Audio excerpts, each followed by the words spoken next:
Hello students, last वाली class में हमने पढ़ा था कि पीरियड टेबल को हम कैसे याद रख सकते हैं। तो उसके हमने ट्रिक्स पढ़ी थी जिनको हमने क्या बोलते हैं, न्यूमेरिक्स बोलते हैं। उसके बाद हमने क्या पढ़ा था, उसका आईयूपीएसी नोमेनक्लेचर पढ़ा था एलिमेंट का, जो कि कौन से थे, अबव 100 एलिमेंट जो भी इतने भी हैं उसके बारे में पढ़ा था कि जो पहले 2 लेटर सिस्टम चल रहा था वो अब कितना हो गया, 3 लेटर सिस्टम आ गया था। आईपीएसी के अकॉर्डिंग की बात करते हैं। आज जो हम बात कर रहे हैं वो किसकी बात करेंगे, उसके नेक्स्ट चैप्टर की, मतलब नेक्स्ट टॉपिक की, जो कि क्या है अपना डिवीजन ऑफ पीरियोडिक टेबल के बारे में। डिवीजन मतलब हमें पता है कि पीरियड टेबल होती है, उसको 4 पार्ट में डिवाइड किया गया है, एस में, पी में, डी में और एफ ब्लॉक के अंदर। किस बेस पे किया गया है वो पूरा डिटेल से हम डिस्कस करेंगे आज की क्लास के अंदर। और साथ में हम पढ़ेंगे इसके अंदर कि जो इफेक्टिव न्यूक्लियर चार्ज होता है और उस पर स्लेटर रूल क्या होता है और कुछ न्यूमेरिकल हम आज डिस्कस करते हैं। चलते हैं अपने टॉपिक के ऊपर, जो कि क्या है, फर्स्ट अपना डिवीजन ऑफ पीरियोडिक टेबल के बारे में। आपको अच्छे से पता है डिवीजन ऑफ पीरियड टेबल क्या होता है। डिवीजन मतलब डिवाइड करना।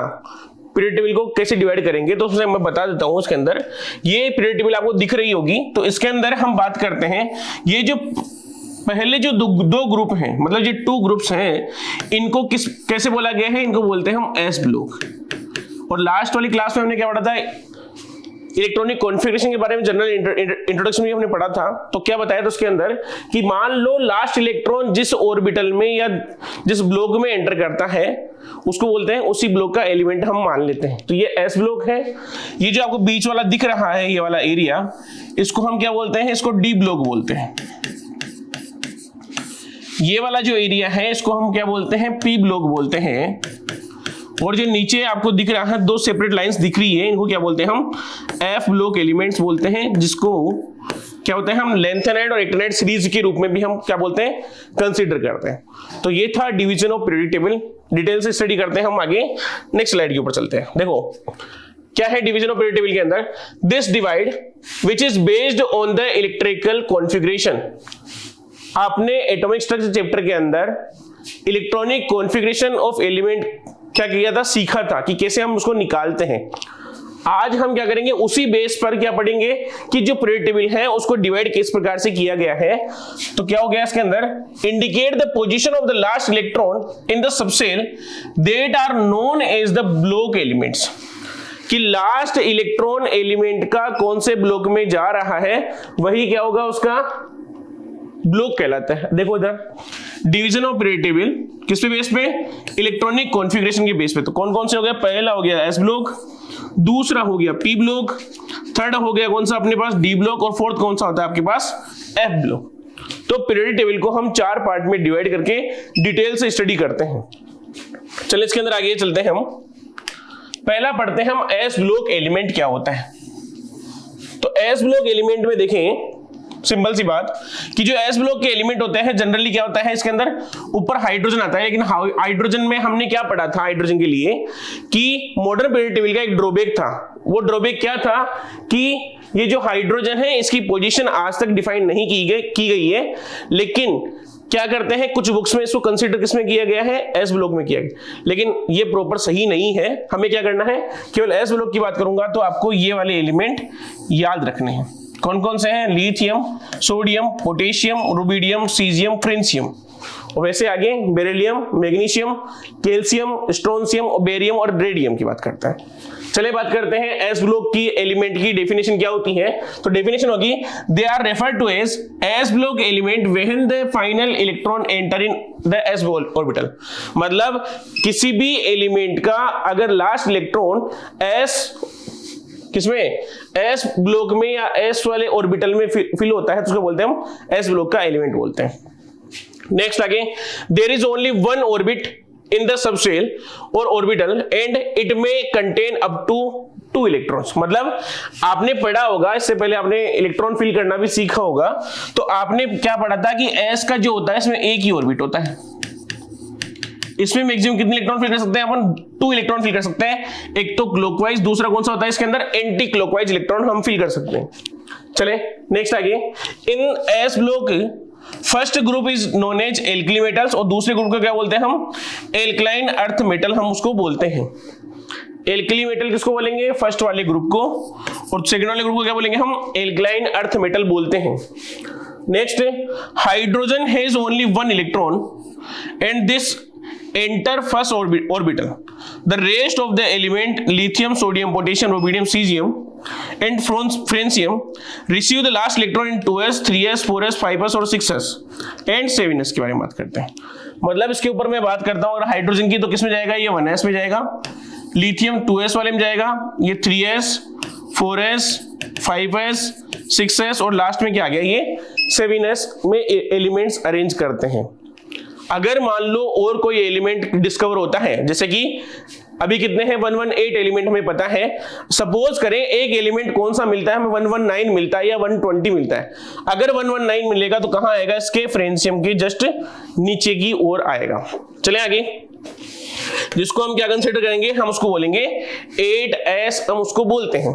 आगे, there are 14, 13, 12 s block elements in the periodic table. अब यहां क्या लिखा हुआ है कि जो एस ब्लॉक में एलिमेंट होते हैं कितने होते हैं? 14 भी होते हैं, 13 भी होते हैं, 12 भी होते हैं। क्यों मैंने 3 चीज क्यों लिखी? क्योंकि एक चीज मैं यहां पे एक्सप्लेन कर देता हूं। देखो मैंने यहां पे क्यों लिखा, ये एस ब्लॉक है। एस ब्लॉक में कितने एलिमेंट होते हैं? जनरली मैं बात करूंगा तो कितने? 14 हम कंसीडर करते हैं। 2 टाइप में इसको डिवाइड किया। किस किस के अंदर? मैंने एक तो लिखा मेटल, दूसरा किस में क्या लिखा मैंने? यहाँ पे नॉन मेटल लिखा। मेटल लिखा और दूसरा क्या लिख दिया मैंने? नॉन मेटल लिख दिया। मेटल के अंदर 2 ग्रुप आते हैं। कौन कौन सा? फर्स्ट ए और दूसरा कौन सा आता है? सेकेंड ए। इसको बोलते हैं हम एल्कली मेटल, इसको बोलते हैं हम एल्कलाइन अर्थ मेटल, इसको बोलते हैं। इसमें कौन कौन से आएंगे? Lithium, sodium, potassium, rubidium, caesium और फ्रेंसियम। सेम कंडीशन यहां पे कौन सा आएगा? Beryllium, magnesium, calcium, strontium, barium और लास्ट में आएगा रेडियम। ये है कितने एलिमेंट हो गए? 6 एलिमेंट यहां हो गए और 6 एलिमेंट कहां हो गए? यहां हो गए। कितने हो गए टोटल? मेटल कितनी होती है? 12 होती है।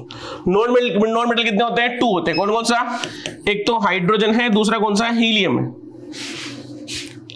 आपको ध्यान क्या रखना है? कितने एलिमेंट होते हैं? 14 होते हैं इस ब्लॉक के अंदर। लेकिन हमने क्या पढ़ा था? ड्रॉबैक पढ़ा था मॉडर्न पीरियोडिक टेबल का। उसमें क्या कंसीडर किया था कि हाइड्रोजन की पोजीशन आज तक क्या है? डिफाइन नहीं की गई, तो इसको हम काउंट नहीं करेंगे। तो कितना आ जाएगा अपना टोटल एस ब्लॉक एलिमेंट? 13। मैं बात करता हूं हीलियम की, तो हीलियम कैसा होता है? नोबल गैस होती है, तो इसको हम मान लो इसको काउंट नहीं करेंगे तो क्या आ जाएगा? ये 12 हमारा आंसर आ जाएगा। ध्यान रहे ऑप्शन किस हिसाब से दिया हुआ है उस हिसाब से हम क्या करेंगे? इसको कंसीडर करते हैं कि number of element S block में कितने होते हैं।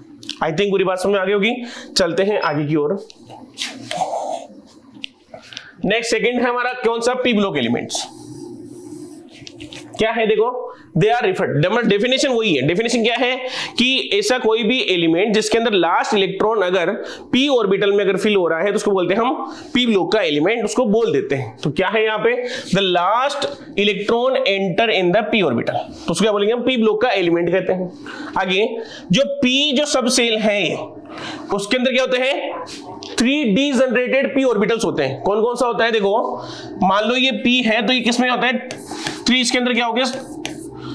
p ऑर्बिटल कौन कौन से? px, py और pz। आपने इसको अच्छे से पढ़ लिया होगा। कहां पढ़ा था आपने जब पढ़ा था एजीमुथल क्वांटम नंबर, तब उसको डिटेल से पढ़ लिया होगा वहां पे। चलते हैं आगे।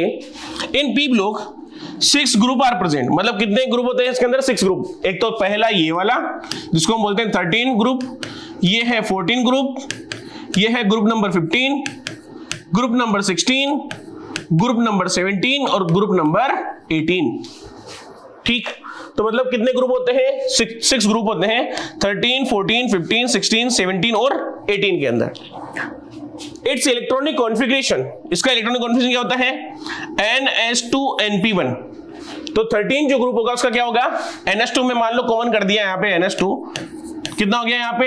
NP1, NP2, NP3, NP4, NP5 और लास्ट क्या आ गया आपके पास? NP6। N बोले तो नंबर ऑफ शेल कौन सा है उस पर डिपेंड करता है। ठीक है, ये क्या हो गया? इसका इलेक्ट्रॉनिक कॉन्फ़िगरेशन हो गया, जो कि NS2NP1 से लेकर NS2NP6 तक होता है। चले आगे। In P block total element कितने होते हैं? 6 ग्रुप हैं और 6 एलिमेंट हैं, तो कितना हो गया? 36 टोटल एलिमेंट इसके अंदर पाए जाते हैं। हीलियम को हम कहां कंसीडर करते हैं? एस ब्लॉक में। तो टोटल कितने हो गए? देखो 1 2 3 4 5 6 को 6 से मल्टीप्लाई किया है, कितना आ गया? 36 एलिमेंट आते हैं। ठीक है, तो ये था आपका पी ब्लॉक एलिमेंट। थोड़ा सा इसमें और डिटेल से मैं बताना चाहूंगा तो क्या बताऊंगा कि 13 ग्रुप को क्या बोलते हैं? हम बोरॉन फैमिली बोलते हैं। 14 ग्रुप क्या बोलते हैं? हम कार्बन फैमिली बोलते हैं। जो 15 ग्रुप है उसको क्या बोलते हैं? हम निकोजेंस बोलते हैं। निकोजेंस क्यों बोलते हैं? क्योंकि जितनी भी गैसें इसमें पाई जाती हैं वो कैसी होती हैं? दम घुटू की होती है, मतलब वहां पे अपना क्या होता है? दम घुट जाता है। जैसे बंद कमरे में अपना क्या होता है? सफोकेशन टाइप होता है, वो सी कंडीशन होती है। 16 क्या होता है? जितनी भी ये जो एलिमेंट्स है वो क्या बनाते हैं? और का फॉर्मेशन करते हैं। इनको हम क्या बोलते हैं? चेलकोजेंस फैमिली बोलते हैं। जो ये 17 है इसको बोलते हैं हम हेलोजेंस। हेलोजेंस मतलब क्या होता है? हेलो मतलब सोल्ट, जन मतलब फॉर्मेशन, मतलब ये सभी एलिमेंट क्या करते हैं? मेटल के साथ रिएक्ट करके सोल्ट का फॉर्मेशन करते हैं। और लास्ट वाले 18 ग्रुप को क्या बोलते हैं? हम इनर्ट गैस एलिमेंट बोलते हैं। क्यों बोलते हैं? क्योंकि ये जो एलिमेंट होते हैं वो किसी के साथ रिएक्शन नहीं करते हैं।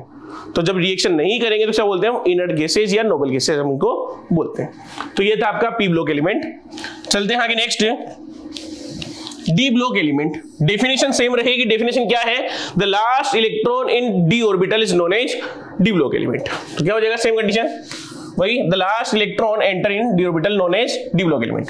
आगे देखो, orbital are found in the d orbital which can contain up to मतलब 10 इलेक्ट्रॉन। ये जो डी ब्लॉक है, माना कि ये डी ब्लॉक है, कितने होते हैं इसके अंदर? डी ब्लॉक को मैं बात करूंगा इसमें 5 टाइप में इसको डिवाइड करते हैं। मतलब ऑर्बिटल कितने होते हैं? 5। कितने? कौन कौन से? पहला नाम पढ़ा होगा DXY, DYZ, DZX, DX2 Y2 और लास्ट कौन सा होता है? DZ2। ये 5 होते हैं। ठीक, अगर मैं इसको बनाना चाहूंगा तो कैसे बनाऊंगा? ये लिख दिया मैंने 1 2 3 4 और 5। इसमें इलेक्ट्रॉन फिल करना है तो एक तो क्लॉकवाइज और एंटी क्लॉकवाइज। तो मैक्सिमम कितने इलेक्ट्रॉन हो गए इसके अंदर? 10 इलेक्ट्रॉन इसके अंदर मैक्सिमम फिल कर दिए हमने। तो क्या लिखा है यहाँ पे कि डी ऑर्बिटल जो होते हैं वो कितने मैक्सिमम कितने इलेक्ट्रॉन कंटेन करते हैं? 10 इलेक्ट्रॉन की। चले आगे, इट्स जनरल इलेक्ट्रॉनिक कॉन्फ़िगरेशन। ध्यान रहे कॉन्फ़िगरेशन क्या होता है? n-1, मैं लिख दूं दोबारा, n-1 d1 to 10 और ns 1 to 2। ये इसका जनरल इलेक्ट्रॉनिक कॉन्फ़िगरेशन है। जो n की वैल्यू है वो क्या होगी? यहाँ पे 4 5 6 और 7 रहती है, 3 नहीं होगी, 8 नहीं होगी। ठीक है, चले आगे चलते हैं इसके अंदर। They are also known as transition element. क्या लिखा हुआ यहाँ पे? ट्रांजिशन एलिमेंट भी इनको बोलते हैं। क्यों बोलते हैं? इसका एक रीजन है। रीजन ये है कि जितने भी डी ब्लॉक के एलिमेंट्स होते हैं, किसको छोड़ के? जिंक को, Zn, Cd, Hg और UUB, इन चारों एलिमेंट को छोड़कर जितने भी एलिमेंट हैं डी ब्लॉक के, वो उनमें क्या होता है? अनपेड इलेक्ट्रॉन्स पाए जाते हैं। तो जब भी अनपेड इलेक्ट्रॉन पाए जाएंगे मतलब क्या है? मतलब उसमें क्या होता है? फुलफिल्ड कॉन्फ़िगरेशन नहीं पाया जाएगा, तो उसको बोलते हैं हम ट्रांजिशन एलिमेंट। और जिसमें भी फुलफिल इलेक्ट्रॉनिक कॉन्फ़िगरेशन पाया जाएगा उसको बोलते हैं हम क्या? डी ब्लॉक का एलिमेंट। वो ट्रांजिशन एलिमेंट नहीं होता है। चले आगे, ये बता दिया मैंने आपको। और जो डी ब्लॉक होता है वो कहां पाया जाता है? एस ब्लॉक और पी ब्लॉक के बीच में आता है। सबसे पहले मैंने ये बताया था, एस ब्लॉक इस साइड आया था, पी ब्लॉक उस साइड आया था, बीच में क्या आ रहा था? डी ब्लॉक आ रहा था। चले आगे की ओर। टोटल एलिमेंट कितने होते हैं इसके अंदर? देखो 4 तो पीरियड आ रहे हैं। टोटल इलेक्ट्रॉन कितने हैं? 10 इलेक्ट्रॉन। कितना किया अपन ने? 4 को 10 से मल्टीप्लाई कितना किया? कितना आ गया? हमारे पास 40 एलिमेंट्स आते हैं। इस 40 में से अगर मुझे ट्रांजिशन एलिमेंट निकालने तो कितना आ गया? 40 - 4 = 36 ट्रांजिशन एलिमेंट होते हैं। 4 क्या होते हैं? नॉन ट्रांजिशन एलिमेंट्स इसके अंदर प्रेजेंट होते हैं। चलिए आगे की ओर। इन डी ब्लॉक वही लिखा है जो मैंने बताया अभी। 36 element is transition element because in which unpaired electron are present and 4 element is only d block element. तो एक कॉन्सेप्चुअल अगर क्वेश्चन की बात करना चाहूं तो क्या आ सकता है? एक सेंटेंस हो सकता है कि all transition elements are d block element but all d block elements not transition element। तो मतलब सभी के सभी जो ट्रांजिशन एलिमेंट होते हैं वो डी ब्लॉक के तो होते हैं, लेकिन सभी D block element transition element नहीं होते हैं। तो ये था आपका कौन सा? डी ब्लॉक एलिमेंट्स का पार्टीशन अपना। अब आप सोच रहे होंगे कि इतना क्यों पढ़ा रहे हैं? क्योंकि पीरियोडिक टेबल के अकॉर्डिंग इतना ही हमारे आएगा। इससे ज्यादा अगर हम चलेंगे तो कौन सा पड़ेगा, हम सेपरेशन अलग चैप्टर दिए हुए हैं, एस ब्लॉक का, पी ब्लॉक का, डी ब्लॉक का, एफ ब्लॉक का, तो वहां हम डिटेल से स्टडी करेंगे। चलते हैं आगे की ओर। एफ ब्लॉक एलिमेंट्स देखो क्या है, डेफिनेशन सेम रहेगी, the last electron enter in F orbital is known as F block element. Same condition ही रही।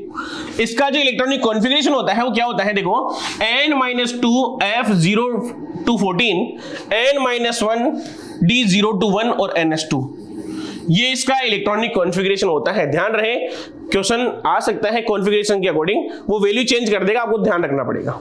चलते हैं आगे। The f block elements are divided into 2 series, 2 series में इसको डिवाइड किया गया है। पहली जो सीरीज है मान लो ये वाली, इसको बोलते हैं हम लेंथेनॉइड्स, और दूसरे क्या बोलते हैं हम actinides.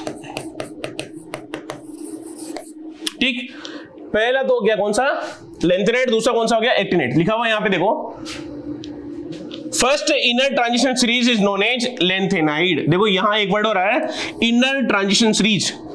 Inner transition series f block को क्यों बोलते हैं कि उसकी रीजन है, रीजन क्या है कि आज तक इसकी क्या है, एक्चुअल पोजीशन डिफाइन नहीं की गई है, इसको कहां रख दिया, नीचे रख दिया।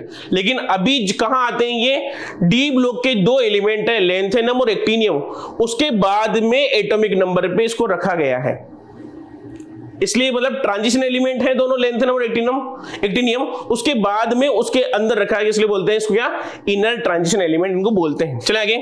Since they form transition series within the transition element of the D block, all F block element including lanthanide and actinide are also known as inner transition elements की बात करते हैं। ठीक है, एलिमेंट्स याद करने की ट्रिक मैंने लास्ट वाली क्लास में बता दी थी, आपको केवल ऊपर ऊपर से ध्यान रखना है, डीपली नहीं जाएंगे। जब हम डिटेल से पढ़ेंगे अलग से एफ ब्लॉक और डी ब्लॉक, तब हम डिटेल से इसके बारे में पढ़ेंगे। चले आगे चलते हैं हम। चले, ये जरूरी नहीं था लेकिन फिर भी बता दिया गया। टाइप्स ऑफ एलिमेंट 3 टाइप के होते हैं, मेटल, नॉन मेटल और मेटलॉइड्स के बारे में। तो यहां क्या कंसीडर किया गया है, मेटल और नॉन मेटल में डिफरेंस दिया गया है, वो ओनली जनरल नॉलेज के बता रहा हूं मैं क्या है। जो मेटल आप सब पढ़ते हो, 9th क्लास में पढ़ा है आपने, 10th क्लास में पढ़ा है, 11th में पढ़ रहे हैं, क्या होता है, मेटल्स आज जनरली सॉलिड होती हैं, एक्सेप्शन मरकरी और गैलियम क्या होता है, लिक्विड में होती है। चले आगे। नॉन मेटल क्या होती है, तीनों स्टेट में पाई जाती है, सॉलिड, लिक्विड और गैस में पाई जाती है। दूसरा, मेटल आर हेवी, मेटल क्या होती है, भारी होती है, एक्सेप्शन सोडियम, पोटेशियम और मैग्नीशियम क्या होती है, हल्की होती है। Second, non metal are generally light in weight, मतलब क्या होती है, हल्की होती है जनरली। आगे तीसरा, they are hard and non brittle. देखो नॉन ब्रिटल, ब्रिटल यानी क्या होता है, एक एग्जांपल लेता हूं, आपने कभी देखा होगा, कोल देखा होगा, कोयला देखा होगा, तो कोयले को हम क्या करते हैं, थोड़ा सा प्रेस करते हैं तो क्या होता है, वो टूट जाता है, उस नेचर को क्या बोलते हैं, ब्रिटल नेचर बोलते हैं। दूसरा एग्जांपल बात करना चाहूं, जैसे मान के चलो, मान लो नमक है आपके घर के अंदर, डिब्बे में मान लो नमक है, तो मान लो अगर वो ह्यूमिडिटी गेन करके वो सॉलिड में कन्वर्ट हो गया थोड़ा सा, तो जब उसको हम प्रेस करते हैं तो क्या होता है, पूरा बिखर जाता है वो। मतलब वो जो मान लो एक एग्जांपल थोड़ी सी उस लैंग्वेज बोलूं कि मान लो डली बन गई, तो डली को अगर मान लो प्रेस करेंगे तो क्या होता है, फूट जाता है, तो मतलब वो भी क्या है, ब्रिटल नेचर को बोलते हैं। तो कैसा होता है, नॉन ब्रिटल होता है और क्या होता है, हार्ड होता है। Exception sodium, potassium, lead which are soft होते हैं। ध्यान रहे केमिस्ट्री के अंदर एक्सेप्शन यहां ज्यादा है, तो आपको एक्सेप्शन पे ज्यादा ध्यान देना है, बाकी सब तो आपको याद रह जाएगा। चले आगे नेक्स्ट, इसमें क्या लिखा हुआ है, solid non metals are hard but brittle. ये क्या होते हैं, जो नॉन मेटल कैसे होते हैं, सॉलिड भी होते हैं, लिक्विड भी होते हैं और गैस भी होते हैं। लेकिन अगर मैं केवल सॉलिड की बात करता हूं तो सॉलिड में से जो सॉलिड जो नॉन मेटल होंगे वो कैसे होंगे, हार्ड होंगे और कैसे होंगे, ब्रिटल नेचर के होते हैं। ठीक, चले आगे। They are good conductor of heat and electricity, कौन, मेटल्स, एक्सेप्शन कौन, लेड। ध्यान रहे इधर, they are bad conductor of heat and electricity, exception ध्यान रखें, ग्रेफाइट। ये क्या है, बैड कंडक्टर है, सारे के सारे नॉन मेटल, लेकिन एक्सेप्शन क्या है, ग्रेफाइट है। चले कुछ एग्जांपल पढ़ लिए हमने और आगे चलते हैं। देखो इसके अंदर नेक्स्ट प्रॉपर्टी, मेटल क्या होते हैं, they are ductile and malleable. ये क्या होता है, नॉन डक्टाइल और नॉन मेलिएबल होते हैं। सेम कंडीशन इधर, their melting point and boiling point are generally high रहते हैं, इनकी क्या रहते हैं, लो रहते हैं। एक एक्सेप्शन भी है, कौन सा, कार्बन का, उसका क्या होता है, सबसे ज्यादा होता है, कितना, अप्रोक्स सबसे ज्यादा टंगस्टन का होता है, लेकिन फिर भी हम बात करते हैं उसकी, तो कितना हो जाएगा, अप्रोक्स 33,000 मतलब 3300 डिग्री सेंटीग्रेड के अराउंड होता है। चले आगे, they generally produce ringing sound on collision, मतलब जब भी ये टकराएंगे तो क्या होगा, साउंड प्रोड्यूस होगा, जबकि इनमें ऐसा कुछ नहीं होता है। चले आगे, they are generally lustrous and can be polished, मतलब इनमें क्या होता है, लस्ट्रस होता है और पॉलिश्ड युक्त होता है, इसमें ऐसा कुछ नहीं होता है। तो मतलब इस पर ज्यादा फोकस नहीं करना है, केवल ये तो क्या है, इंट्रोडक्शन पढ़ रहे हैं तो थोड़ा सा पढ़ लेते हैं इसके बारे में, इसलिए ले ली मैंने स्लाइड। चले आगे, नेक्स्ट चलते हैं अपने नेक्स्ट टॉपिक के ऊपर, जो कि क्या है, मेन टॉपिक आ गया अपना इफेक्टिव न्यूक्लियर चार्ज। इफेक्टिव मतलब क्या होता है, जो इफेक्ट डाले। न्यूक्लियर चार्ज, अब थोड़ा न्यूक्लियर चार्ज के बारे में थोड़ा डिटेल से स्टडी कर लेते हैं क्या होता है। देखो पहले बात करते हैं न्यूक्लियस क्या होता है। न्यूक्लियस आपने सबने पढ़ा होगा, रदरफोर्ड ने इसकी डिस्कवरी करी, तो क्या बताया कि सेंटर में कोई भी एटम है, उसके सेंटर के अंदर क्या होता है, एक पॉजिटिव स्फीयर होता है, उसको बोलते हैं, न्यूक्लियस बोल दिया उसने।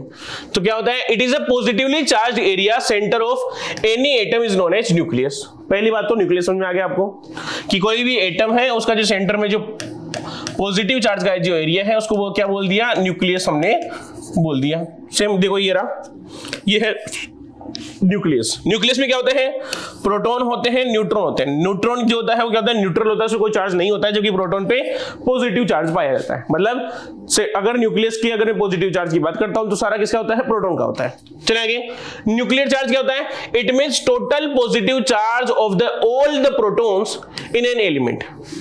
तो उसको क्या बोलते हैं, उसका पॉजिटिव मतलब क्या होता है, न्यूक्लियर चार्ज बोलते हैं।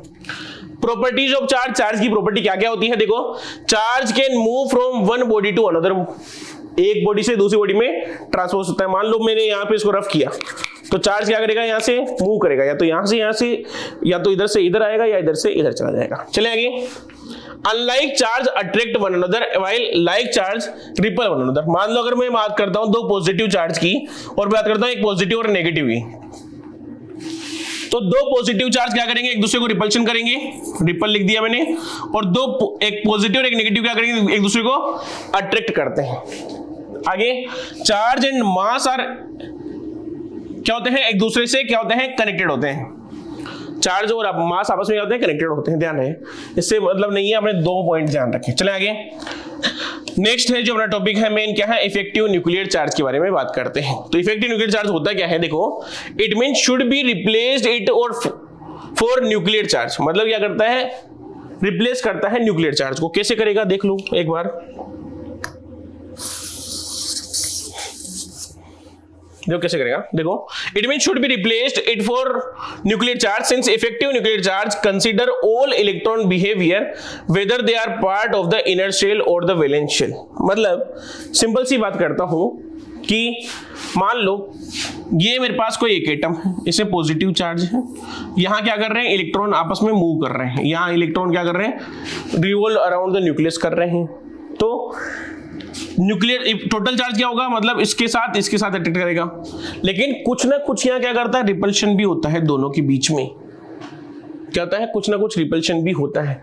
तो मतलब एक्चुअल जो पॉजिटिव चार्ज इसके अंदर था उससे थोड़ा सा कम प्राप्त होता है अपने को, कौन सा, इफेक्टिव न्यूक्लियर चार्ज। चले थोड़ा डिटेल से बात करते हैं इसके बारे में। देखो इफेक्टिव न्यूक्लियर चार्ज क्या होता है, डेफिनेशन क्या है, the force of attraction between positive charge of the nucleus and outer most electron in any atom is known as effective nuclear charge. ये एक न्यूक्लियस है, इसमें पॉजिटिव चार्ज भरा हुआ है, यहां क्या है, इलेक्ट्रॉन घूम रहे हैं चारों तरफ इसके, ये वाली कंडीशन। तो आउटर मोस्ट जो इलेक्ट्रॉन है ये वाला, ये क्या करेगा, पॉजिटिव चार्ज की साइड क्या होगा, अट्रैक्ट होगा, क्योंकि क्या होता है, अनलाइक चार्ज एक दूसरे को क्या करते हैं, अट्रैक्ट करते हैं, तो क्या करेगा, इनमें अट्रैक्शन होगा, तो इसी को क्या बोलते हैं हम, इफेक्टिव न्यूक्लियर चार्ज बोलते हैं। आगे, effective nuclear charge only depend on number of protons in any atom, कितने प्रोटॉन उसके अंदर होंगे उस पर डिपेंड करता है।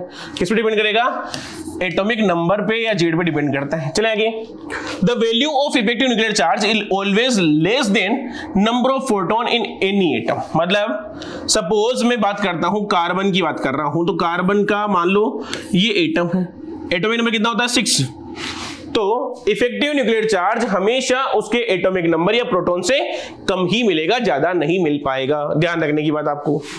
चले, जो इफेक्टिव न्यूक्लियर चार्ज होता है उसको हम किससे इंडिकेट करते हैं जेड इफेक्ट से, हम इसको क्या करते हैं, इंडिकेट करते हैं, मतलब इसको डिनोट भी करते हैं, रिप्रेजेंट करते हैं। तो ये था इफेक्टिव न्यूक्लियर चार्ज के बारे में थोड़ी सी छोटे से बारे में छोटी सी नॉलेज। अब करते हैं आगे, और क्या होता है इसके बाद, shielding effect. Shielding effect definition समझ लो आप एक बार, क्या है, the force of repulsion between outermost shell electron and adjacent shell electron is known as shielding effect. जैसे कि मैंने अभी बताया था, डिटेल से बताता हूं या अलग से बता दूंगा इसको मैं, पहले इसको पढ़ लेते हैं पूरा। मान लो देखिए ये क्या है, इलेक्ट्रॉन है, ये इलेक्ट्रॉन है, तो एक दूसरे को क्या करेंगे, रिपल्शन करेंगे। रिपल्शन करेंगे तो उस रिपल्शन को ही क्या बोलते हैं, हम शील्डिंग इफेक्ट बोलते हैं। आगे, in a multi electron atom the electron in the valence shell are drawn towards the nucleus and are repelled by the electron in the inner shell. वही चीज बताई जा रही है कि सामान्यतः क्या होता है, जनरल कंडीशन में पॉजिटिव चार्ज क्या करता है, इलेक्ट्रॉन को अपनी ओर क्या करता है, अट्रैक्ट करता है। लेकिन इसके जो पास में जो दूसरे जो शेल्स दिए हुए हैं, या मतलब हम क्या करेंगे, इसके अंदर शेल्स दिए हुए हैं, उनमें पाए जाने वाले इलेक्ट्रॉन क्या करेंगे, एक दूसरे से रिपल्शन करते हैं, तो उसको ही क्या बोलते हैं, हम शील्डिंग इफेक्ट बोलते हैं। आगे, the real force of attraction between the nucleus and the valence electrons is significantly diminished as a result of the repulsive force acting in opposite direction। वही चीज बता रहा हूं। मान लो मैंने बताया था एग्जांपल कौन सा, कार्बन वाला। क्या बताया था कि कार्बन का एटॉमिक नंबर कितना होता है, 6 होता है। तो हमें कितना होना चाहिए, इफेक्टिव चार्ज कितना होना चाहिए, आउटर मोस्ट शेल के अकॉर्डिंग होना चाहिए, आउटर मोस्ट शेल में पाए जाने वाले इलेक्ट्रॉन के इक्वल होना चाहिए। लेकिन होता कितना है, कम होता है। क्यों होता है, क्योंकि इसमें शील्डिंग इफेक्ट भी लगता है, जो कि दो शेल में आपस में क्या करते हैं, इलेक्ट्रॉन आपस में क्या करेंगे, रिपल्शन करेंगे। रिपल्शन करेंगे तो क्या हो जाएगा, जो वैल्यू है अपनी क्या हो जाएगी, थोड़ी सी कम होती है। Due to the presence of electron in the inner shell, a phenomenon is known as screening effect. Shielding effect को स्क्रीनिंग इफेक्ट भी बोलते हैं। ध्यान रहे एक और चीज, cause the nucleus force of attraction on valence electron to weaken, मतलब कमजोर कर देगा। इसको कैसे रिप्रेजेंट कर देंगे, हम ऐसे रिप्रेजेंट कर देंगे। मान लो अगर फिर भी समझ नहीं आ रहा हो तो मैं दोबारा समझाता हूं क्या होता है। देखो, मान लो ये मेरे पास एक एटम है, इस एटम के अंदर ये पॉजिटिव चार्ज है सेंटर के अंदर, और ये क्या है, एक शेल और बनाता हूं इसके अंदर। मान लो ये बना दिया मैंने, इसमें इलेक्ट्रॉन पाए जा रहे हैं, इसमें भी इलेक्ट्रॉन मेरे पास क्या आ रहा है, पाया जा रहा है। अब एक्सप्लेनेशन देखो कैसे करेंगे हम इसको। पॉजिटिव चार्ज इस इलेक्ट्रॉन को अपनी ओर क्या करेगा, अट्रैक्ट करेगा। क्या हो रहा है, यहां पे अट्रैक्शन हो रहा है। तो जब भी अट्रैक्शन होगा तो इसको क्या बोलते हैं हम, जेड इफेक्ट, मतलब इसको बोलते हैं हम इफेक्टिव न्यूक्लियर चार्ज बोलते हैं। लगने वाले अट्रैक्शन फोर्स को क्या बोलेंगे हम, जेड इफेक्ट बोलते हैं। और दूसरा, ये इलेक्ट्रॉन और ये इलेक्ट्रॉन दोनों एक दूसरे क्या करेंगे, रिपल्शन करेंगे। रिपल्शन करेंगे तो क्या हो जाएगा, दूर दूर जाएंगे, इसको बोलते हैं हम शील्डिंग इफेक्ट बोलते हैं। यहां हो क्या रहा था, रिपल्शन हो रहा था। ठीक है, तो इलेक्ट्रॉन के दो एडजेंट शेल के अंदर, इलेक्ट्रॉन के अंदर होने वाले रिपल्शन को क्या बोलते हैं, हम शील्डिंग इफेक्ट बोलते हैं। जबकि पॉजिटिव चार्ज और आउटर मोस्ट शेल के अंदर पाए जाने वाले इलेक्ट्रॉन के बीच अट्रैक्शन को क्या बोलेंगे, हम जेड इफेक्ट बोलते हैं। आई थिंक पूरी बात आपको समझ में आ गई होगी। चलते हैं आगे की ओर। देखो, रिलेशन बिटवीन जेड इफेक्ट और एस के बीच में, मतलब शील्डिंग इफेक्ट के बीच में। तो जेड इफेक्ट इक्वल टू क्या होता है, जेड माइनस एस। एस क्या है, यहाँ पे शील्डिंग इफेक्ट है, वैल्यू ऑफ शील्डिंग इफेक्ट। और जेड क्या है, यहाँ पे एटॉमिक नंबर या प्रोटॉन है। और जेड इफेक्ट क्या होता है, इफेक्टिव न्यूक्लियर चार्ज यहाँ होता है। आगे चलते हैं इसके बारे में और डिटेल से। ट्रेंड्स मतलब लेफ्ट टू राइट जाने पे क्या होगा, अप टू डाउन जाने पे क्या होता है। देखो, पहली चीज में एक चीज बता दूं, या मैं एक चीज समझाता हूं। मान लो मेरे पास क्या है, कुछ एलिमेंट्स हैं। मान लो मेरे पास क्या है, कुछ एलिमेंट्स, जैसे कि मान लो बोरोन है, कार्बन है और नाइट्रोजन है। सपोज 3 एलिमेंट मेरे पास है। इस बोरोन के अंदर बात करूंगा तो बोरोन में क्या हो जाएगा, यहाँ पे बोरोन में चार्ज कितना होता है, मान लो +3 होता है, और ये क्या है, इसके अंदर इलेक्ट्रॉन इसमें घूम रहा है। कार्बन में कितना होता है, चार्ज +4 और इलेक्ट्रॉन घूम रहा है यहाँ पे, मान लो। नाइट्रोजन कितना होता है, सपोज +5 होता है और ये इलेक्ट्रॉन इसके अंदर घूम रहा है। तो एक चीज मुझे आप खुद ये बताइए, +3 अगर इलेक्ट्रॉन को खींचेगा, +4 अगर इलेक्ट्रॉन को अपनी ओर खींचेगा या अट्रैक्ट करेगा, और सेम कंडीशन अगर मान लो +5 इलेक्ट्रॉन को अपनी ओर अट्रैक्ट करेगा, तो सबसे ज्यादा अट्रैक्शन कहां होगा, +5 के अंदर। क्योंकि यहाँ पे मतलब वैलेंसी कितनी है, +5, यहाँ वैलेंसी कितनी है, +4, यहाँ वैलेंसी कितनी है, +3 है। तो वही कंडीशन मैं बता रहा हूं यहाँ पे कि अगर यहाँ चार्ज मतलब अट्रैक्शन करेगा तो क्या होगा, यहाँ पे क्या है, लेस है। किसकी कंपैरिजन, कार्बन की कंपैरिजन। यहां क्या है, मॉडरेट टाइप का हो गया, और यहाँ क्या है, अट्रैक्शन ज्यादा होता है। तो जब भी हम बात करते हैं पीरियोडिक टेबल के अंदर, मान लो ये पीरियोडिक टेबल है हमारी, तो लेफ्ट टू राइट चलेंगे तो पॉजिटिव चार्ज हमेशा क्या होता है, बढ़ जाता है। पॉजिटिव चार्ज क्या होगा, बढ़ेगा। जब भी पॉजिटिव चार्ज अगर लेफ्ट टू राइट चलने में बढ़ रहा है तो अट्रैक्शन क्या होगा, बढ़ेगा। और अट्रैक्शन बढ़ेगा तो क्या होगा, साइज जो है एटम की वो क्या हो जाएगी, कम हो जाएगी।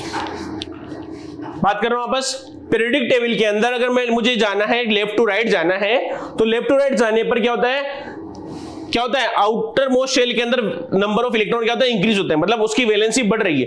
पहले +1 थी, +2 थी, +3, +4, +5, +6, +7 की ओर चला जाती है। तो मतलब लेफ्ट टू राइट जाने पर पॉजिटिव चार्ज बढ़ता है तो क्या होगा, उनमें अट्रैक्शन क्या होगा, कौन सा, इफेक्टिव न्यूक्लियर चार्ज की बात कर रहा हूं, वो बढ़ेगा तो क्या हो जाएगा, उसके अंदर साइज ऑफ एटम क्या करेगी, छोटी हो जाएगी। क्योंकि मान लो इसके अपने क्या करेगा, अपनी ओर खींचेगा, तो यहां तीनों की बात करूंगा तो क्या होगा, +5 वाला क्या करेगा, ज्यादा अट्रैक्ट करेगा, जिससे क्या होता है, साइज ऑफ एटम है, मान लो मेरे पास क्या है, 5 या 3 बैलून है सेम साइज की, ठीक है, सेम साइज की, मान लो फुटबॉल, मान लो सेम साइज की 3 मेरा फुटबॉल है।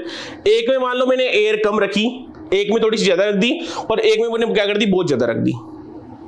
तो बहुत ज्यादा रख दी मतलब यहाँ क्या है, वो कंडीशन है। तो यहाँ पे क्या है, अट्रैक्शन कम है, यहाँ अट्रैक्शन और ज्यादा हो गया, यहाँ अट्रैक्शन और क्या होता है, और ज्यादा होता है। तो जहां अट्रैक्शन ज्यादा होगा वो क्या होगा, बार को क्या करेगा, अपनी ओर खींच लेगा और उसकी शेप क्या कर लेगी, छोटी कर लेता है। तो चलते हैं हमने ट्रेंड्स की ओर। एटॉमिक साइज क्या होता है, इफेक्टिव न्यूक्लियर चार्ज के इनवर्सली प्रोपोर्शनल होता है। मतलब अगर इफेक्टिव न्यूक्लियर चार्ज की बात कर रहा हूं तो यहां शॉर्ट में लिख दूं मैं, यहाँ पे इसको शॉर्ट में क्या लिखता हूं मैं, यहाँ पे इसको मिटा देता हूं। देखो कि जो जेड इफेक्ट होता है वो क्या होता है, इनवर्सली प्रोपोर्शनल होता है किसके, साइज की। साइज कैसे होती है, लेफ्ट टू राइट जाते हैं पीरियोडिक टेबल के अंदर तो साइज क्या होती है, कम होती है, और इफेक्टिव न्यूक्लियर चार्ज क्या होता है, बढ़ता है। अगर मैं बात करता हूं ऊपर से नीचे की ओर, इसको भी मैं अच्छे डिटेल्स बताता हूं। अगर मुझे पीरियोडिक टेबल में अप टू डाउन जाना है तो क्या हो जाएगा, इसी एग्जांपल को मैं थोड़ा डिटेल से और आगे बताता हूं। देखो इधर देखो, मान लो मुझे बताना है लिथियम के नीचे आता है सोडियम और बेरिलियम के नीचे आता है मैग्नीशियम की बात करता हूं। दोनों में से एक बार एग्जांपल करता हूं। मान लो लिथियम की बात करता हूं, तो हमें पता है लिथियम के अंदर +1 चार्ज होता है, तो ये क्या है, इसके ऊपर इलेक्ट्रॉन आ गया। सेम बेरिलियम की बात करता हूं तो बेरिलियम पे कितना आता है, +2 चार्ज आएगा और ये इलेक्ट्रॉन आ गया। ठीक, सेम बात करता हूं सोडियम की, तो सोडियम में क्या होता है, +1,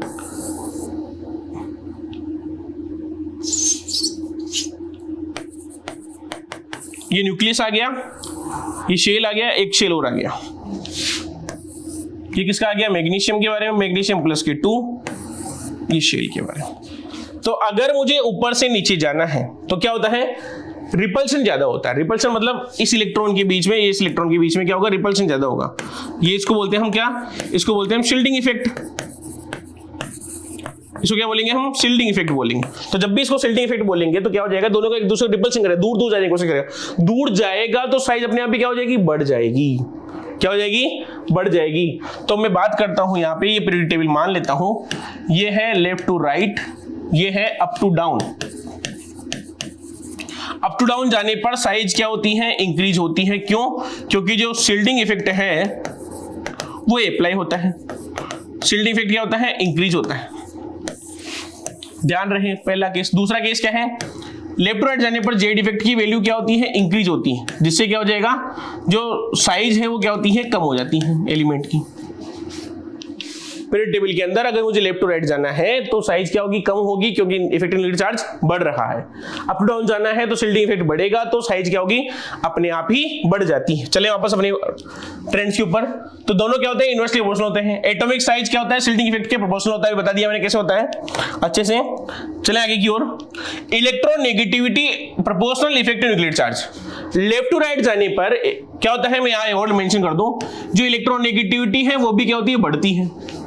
तो ये बढ़ेगा तो जेड इफेक्ट भी अपने आप क्या हो रहा है, बढ़ रहा है लेफ्ट टू राइट जाने पर। Electron affinity proportional effective nuclear charge, मतलब इलेक्ट्रॉन एफिनिटी भी क्या होती है, लेफ्ट टू राइट जाने पर बढ़ती है, तो जेड इफेक्ट भी क्या होगा, अपने आप बढ़ेगा। आयोनाइजेशन एंथैल्पी या इफेक्टिव न्यूक्लियर चार्ज की तो मैं लिख दूं आईपी भी लिख दिया, तो ये भी क्या होता है, लेफ्ट राइट चलने पर बढ़ता है।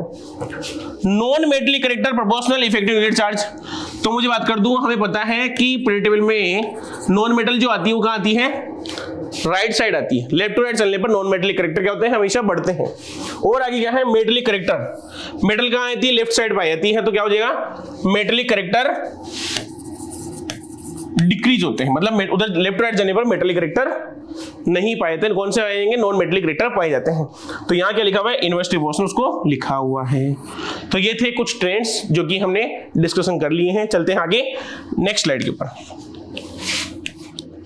देखो इंट्रोडक्शन किसका, स्लेटर रूल के बारे में। स्लेटर एक साइंटिस्ट थे जिन्होंने एक रूल दिया जिससे हम क्या करेंगे, इफेक्टिव न्यूक्लियर चार्ज को कैलकुलेट कर सकते हैं। क्या बोल रहे हैं, देखो, we have previously provided a quantitative explanation of the idea of electron shielding, order excess and effective nuclear charge. मतलब हमने थोड़ी देर पहले ही पढ़ा था कि इफेक्टिव न्यूक्लियर चार्ज होता क्या है और शील्डिंग इफेक्ट होता क्या है।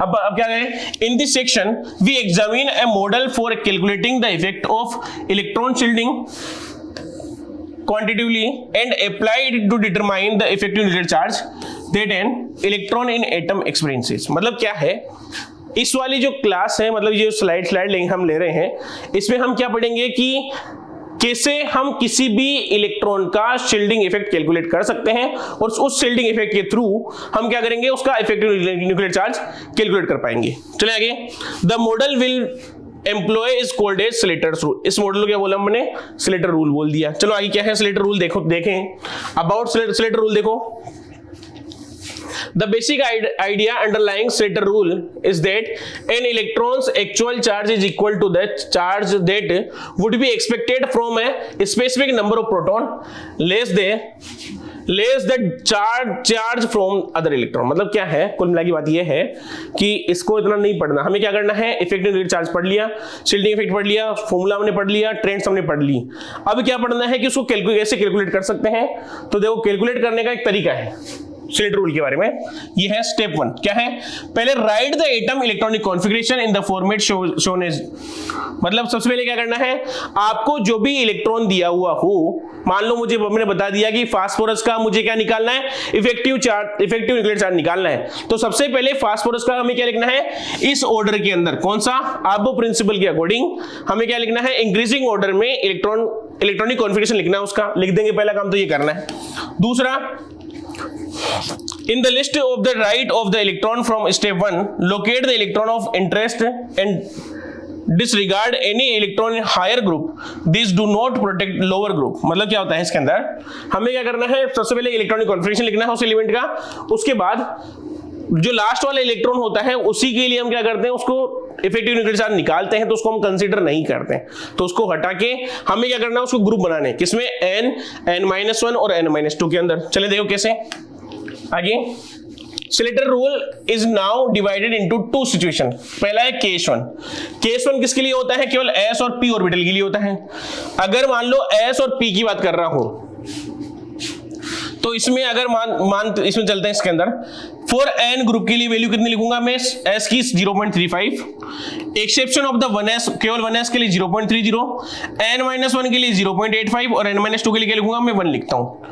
अभी आपको समझ में नहीं आएगा, जब इसका एग्जांपल हम करेंगे तब उसको डिटेल से मैं समझा दूंगा कि कैसे ये हो रहा है और कैसे ये वैल्यू पुट होगी वहां पे। चलेंगे केस नंबर 2 क्या है, value of shielding effect for d orbital, d electrons के लिए, तो n के लिए 0.35 और n-1 के लिए क्या लिखता हूं मैं, 1 लिखता हूं। अब इसको अप्लाई कैसे करना है, मेन चीज है अप्लाई करना। तो अप्लाई करने देख लेते हैं आगे अप्लाई कैसे करेंगे। देखो फॉर्मूला क्या है, देखो कैलकुलेशन ऑफ शील्डिंग कांस्टेंट, मतलब क्या करना है, जितने भी वैल्यू आपको मिली है s की, उसको आपको उसकी नंबर ऑफ इलेक्ट्रॉन से मल्टीपल करना है और सबको जोड़ देना है।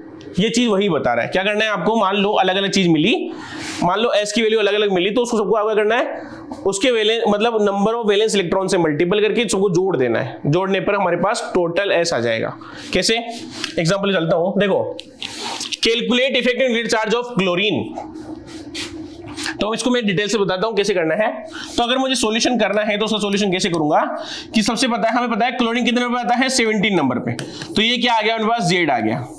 फॉर्मूला कौन सा पुट करना है मुझे, Z effect equal to Z minus S। Z तो मुझे पता चल गया कितना आ रहा है 17, एस मुझे नहीं पता, तो जब मुझे एस आइडेंटिफाई करना है तो मुझे क्या करना पड़ेगा, एस की वैल्यू कैलकुलेट करनी पड़ेगी। तो जब एस की वैल्यू कैलकुलेट कैसे करेंगे, देखिए मैंने क्या बताया, सबसे पहले इसका क्या लिखना है, हमें इलेक्ट्रॉनिक कॉन्फ़िगरेशन लिखना है। तो इलेक्ट्रॉनिक कॉन्फ़िगरेशन ऑफ क्लोरीन